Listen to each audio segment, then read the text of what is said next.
Angel one में आप futures trading कैसे कर सकते हो, ये हम आज के वीडियो में स्टेप बाय स्टेप पूरा समझने वाले हैं कि फ्यूचर्स ट्रेडिंग ऑप्शंस ट्रेडिंग से कैसे अलग होती है, फ्यूचर्स ट्रेडिंग करने में कितना मार्जिन आपको चाहिए होता है, टाइमिंग्स क्या है, सब कुछ डिटेल में डिस्कस करेंगे ताकि आपको कोई भी डाउट नहीं रहना चाहिए। तो वीडियो एंड तक जरूर देखना। तो एंजल वन का एप्लीकेशन मैंने लॉगिन कर लिया है। लॉगिन करने के बाद आपको एफएनओ की एक अलग से सेक्शन देखने के लिए मिलती है। एफएनओ पर मैं क्लिक करूंगा। क्लिक करने के बाद आपके सामने मार्केट्स टुडे में Nifty, Sensex, bank Nifty, Dow Jones ऐसे बहुत सारे इंडेक्स देखने के लिए मिल जाते हैं। उसके बाद आपको मिलती है एक ऑप्शंस की वॉच लिस्ट। अगर आप थोड़ा और नीचे जाओगे फिर आपको देखने के लिए मिलेगा इधर फ्यूचर्स चेन। अब फ्यूचर्स टोटली डिफरेंट काम करते हैं ऑप्शन से। क्यों? क्योंकि ऑप्शन की जो प्राइस होती है वो ऑप्शन जो ग्रीक्स होते हैं उस पर डिपेंड करती है, उसके थ्रू डिराइव होती है। पर फ्यूचर्स में ऑप्शन ग्रीक्स नहीं होते, तो इसका जो प्राइस फ्लक्चुएट करने का जो मैकेनिज्म है वो टोटली डिफरेंट है। ये टोटली प्राइस के ऊपर डिपेंड करता है। तो फ्यूचर्स की प्राइस बिल्कुल भी ऑप्शन ग्रीक्स पर डिपेंड नहीं करती है या वैसा कुछ इसमें फैक्टर नहीं होता है। तो इसी वजह से ऑप्शन में जो थीटा डी के होता है वो आपको फ्यूचर्स में देखने के लिए नहीं मिलता। इसीलिए बहुत ज्यादा चांस होते हैं कि अगर आपका डायरेक्शन सही है तो आप फ्यूचर्स में पैसा बना लोगे। तो फ्यूचर्स चेन में आपको देखने के लिए मिल जाएगा इधर निफ्टी की फ्यूचर चेन आपको इधर दिख रही है। अगर आप इस वाले ऑप्शन पर क्लिक करोगे तो आपको जिसमें भी फ्यूचर्स ट्रेडेबल है वो इधर आप देख सकते हो। अगर आपको स्टॉक्स के फ्यूचर्स में भी ट्रेड करना है तो वो भी आप कर सकते हो। डायरेक्टली आपको क्या करना है, ये जो सर्च बार है इसमें जो भी स्टॉक के फ्यूचर में आप ट्रेड करना चाहते हो वो टाइप कर लीजिए। बस सब स्टॉक्स के फ्यूचर में आप ट्रेड नहीं कर सकते, कुछ ऐसे ही चुनिंदा स्टॉक्स है जिनमें फ्यूचर्स ट्रेडिंग अलाउड है। तो जो भी स्टॉक में आप करना चाहते हो वो अगर फ्यूचर्स में ट्रेड होता है तो ही आप उसमें ट्रेड कर पाओगे।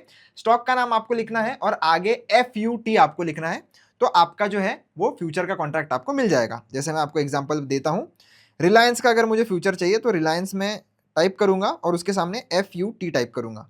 तो जैसे मैं FUT टाइप करता हूं आप देख सकते हो ये FUT फ्यूचर है। तो चाहो तो आप इसमें ट्रेड कर सकते हो। और जो फ्यूचर कॉन्ट्रैक्ट्स होते हैं वो आपको 3 महीने के जो है उन सेट्स में अवेलेबल होते हैं।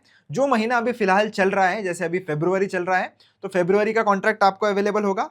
उसके बाद का महीना मतलब मार्च का महीना, और उसके बाद का महीना मतलब अप्रैल का महीना।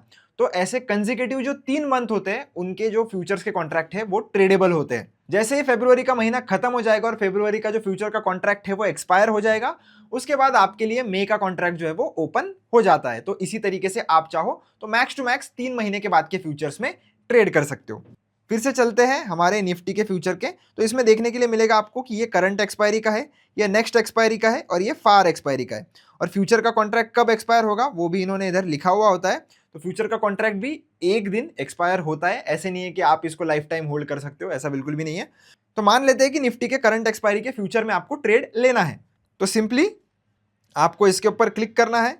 क्लिक करने के बाद इधर आपको बाय और सेल का दोनों बटन मिल जाता है। आप फ्यूचर्स में शॉर्ट सेलिंग भी कर सकते हो जैसे आप ऑप्शन में करते हो, सेम उसी तरीके से फ्यूचर में आप शॉर्ट सेलिंग भी कर सकते हो। तो जो भी इंडेक्स का प्राइस गिरेगा, मतलब जैसे ये निफ्टी का फ्यूचर है तो निफ्टी का अगर प्राइस गिरेगा तो अगर आपने इस फ्यूचर को शॉर्ट सेल करके रखा है तो आपको भी उस हिसाब से प्रॉफिट होगा। पर इसमें कोई भी लीवरेज आपको नहीं मिलता है। ऑप्शन कैसे, बहुत ज्यादा लीवरेज आपको मिलता है। फ्यूचर्स भी एक लीवरेज ही कॉन्ट्रैक्ट है, पर इसमें आपको मार्जिन कंपेयर टू ऑप्शन जो है वो काफी ज्यादा लगती है। जैसे मैं आपको बताता भी हूं, बाय अगर मैं क्लिक करूंगा इधर और कैरी फॉरवर्ड आप करिए चाहे इंट्राडे में ट्रेड करिए, इधर आपको कोई भी लीवरेज नहीं मिलता है।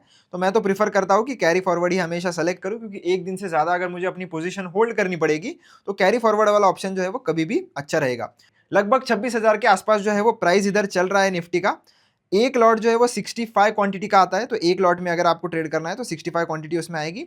एक लॉट इधर मैंने लगा दिया है। मार्केट प्राइस या लिमिट प्राइस आप इधर से लगा सकते हो। लिमिट प्राइस आप लगाओगे तो वो प्राइस मार्केट में आनी भी चाहिए तभी आपका ऑर्डर एग्जीक्यूट होगा। नहीं आती है तो सेम डे ऑर्डर जो है वो end of the day cancel हो जाता है।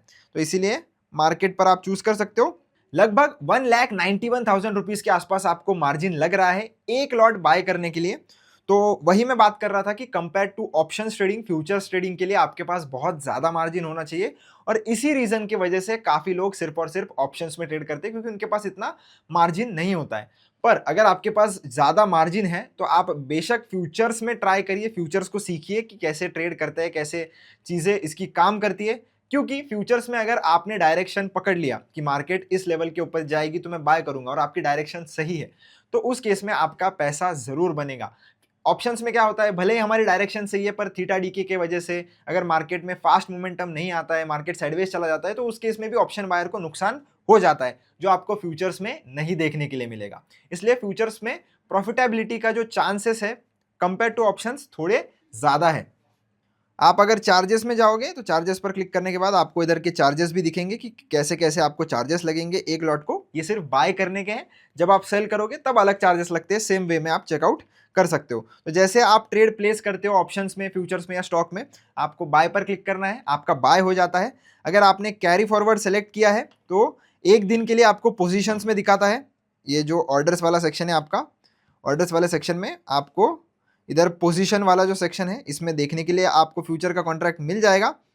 अगर एक दिन के बाद, काफी लोग मुझे कमेंट में ये भी पूछते हैं कि हमारा फ्यूचर का कॉन्ट्रैक्ट जो है वो गायब हो गया है, तो अगर आपने इंट्राडे में बाय किया था और आप उसे बेचना भूल गए तो वो automatic end of the day position जो है वो स्क्वायर ऑफ हो जाती है। और अगर आपने कैरी फॉरवर्ड में खरीदा है तो जब तक आप आपकी पोजीशन होल्ड कर रहे हो आप वो पोजीशन वाले सेक्शन में देख सकते हो, और अगर आपको एग्जिट भी करना है तो वो आपको इधर से ही करनी पड़ेगी। फ्यूचर्स की टाइमिंग बिल्कुल हमारे मार्केट के टाइमिंग्स की जैसी है, जैसे आप ऑप्शंस में मार्केट आवर्स में ही ट्रेड कर सकते हो, फ्यूचर्स में भी ठीक है, आप उसी टाइमिंग्स पर ट्रेड कर सकते हो। फ्यूचर्स आपको स्टॉक में भी देखने के लिए मिलेंगे, इंडेक्स में भी देखने के लिए मिलेंगे और कमोडिटीज में भी देखने के लिए मिलेंगे। तो जिस भी इसमें आपको ट्रेडिंग करनी है आप कर सकते हो। कमोडिटीज के जो फ्यूचर होते हैं उनकी टाइमिंग थोड़ी ज्यादा होती है, कमोडिटी मार्केट की जो टाइमिंग होती है उस हिसाब से फ्यूचर्स की भी टाइमिंग उनकी बढ़ जाती है। कमोडिटी ट्रेडिंग पर ऑलरेडी मेरे चैनल पर आपको वीडियो मिल जाएगा, आपको चेकआउट करना है तो जरूर आप चेकआउट कर सकते हो।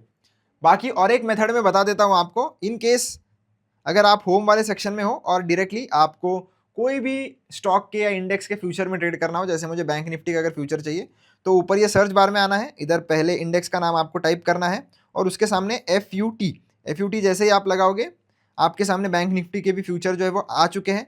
बस अगर आप ध्यान से देखोगे तो जो करंट एक्सपायरी का होता है उसमें सबसे कम प्रीमियम होता है और जो दूर के एक्सपायरी के होते हैं उसमें थोड़ा ज़्यादा प्रीमियम होता है, क्योंकि वो अभी फार है तो उसमें आपको थोड़ा ज़्यादा प्रीमियम देखने के लिए मिलेगा। तो वो भी ध्यान रखना कि आप अगर ट्रेड प्लान भी कर रहे हो तो उसी हिसाब से करिए कि आप दूर का फ्यूचर खरीद रहे हो तो आप ऑलरेडी ज़्यादा प्रीमियम दे रहे हो। और लिक्विडिटी भी एक बार चेक कर लेना। वैसे तो इंडाइसेस के जो भी फ्यूचर्स है उसमें आपको लिक्विडिटी का इतना ज़्यादा इशू नहीं आएगा, पर जो स्टॉक के फ्यूचर्स है शायद उसमें आपको जो लिक्विडिटी इश्यूज है वो देखने के लिए मिले। तो हमेशा एक बार ज़रूर चेक कर लेना कि इधर बाइंग सेलिंग क्वांटिटी कितनी है और इनफ लिक्विड जो कॉन्ट्रैक्ट है फ्यूचर का उसी में ट्रेड करना, वरना कोई भी फ्रीक ट्रेड की वजह से आपको लॉस भी हो सकता है। तो होप दोस्तों आपको समझ में आ गया होगा कि फ्यूचर्स ट्रेडिंग कैसे करनी है। अगर आपको कोई डाउट है तो आप कमेंट सेक्शन में मुझसे पूछ सकते हो। वीडियो को लाइक जरूर करना, चैनल को सब्सक्राइब जरूर करना। मिलता हूं आपसे नेक्स्ट वीडियो में। धन्यवाद।